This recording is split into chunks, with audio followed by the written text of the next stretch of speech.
Hey everyone, and welcome back to this class, Deep Reinforcement Learning, Deep Learning in Python Part 7. In this lecture, we are going to summarize everything we learned in this section. This section was all about introducing you to the OpenAI gym and then getting you to build gradually more and more complex reinforcement learning agents using what you already know. First, we started by looking at the OpenAI gym interface. We saw how we could grab any environment, look at its state space, look at its action space, and play any episode. We saw how we could save a video of our agent playing an episode. The first algorithm we looked at was random search for cartpole.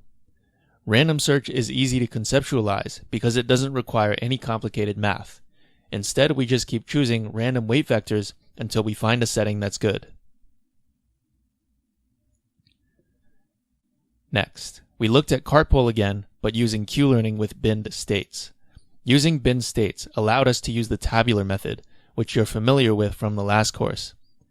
This example also helped reacquaint you with Q-learning, which is a simple TD0 method we reviewed earlier. After that, I introduced you to RBF networks. RBF networks are historically interesting because they are related to both support vector machines and neural networks. In particular, they allowed us to use a neural network with nonlinear features, but to still keep using a linear gradient descent algorithm. We saw that the other perspective of this model is that the RBFs are doing a feature expansion, and all we're doing is applying linear regression on top of that.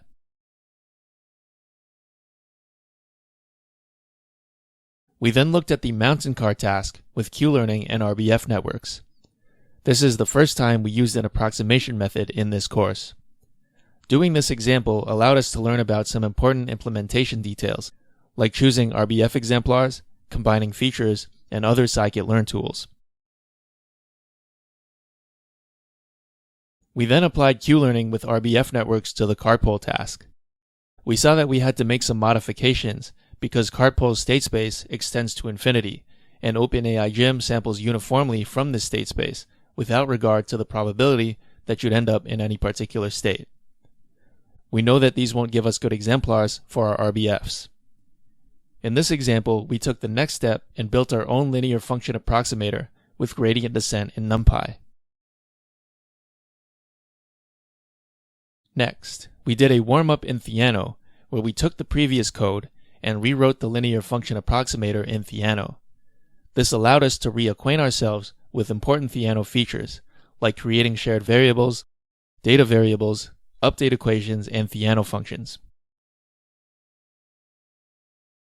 Next, we did the same warm-up in TensorFlow, where we rewrote the function approximator again. This allowed us to reacquaint ourselves with important TensorFlow features, like creating variables, placeholders, sessions, and optimizers.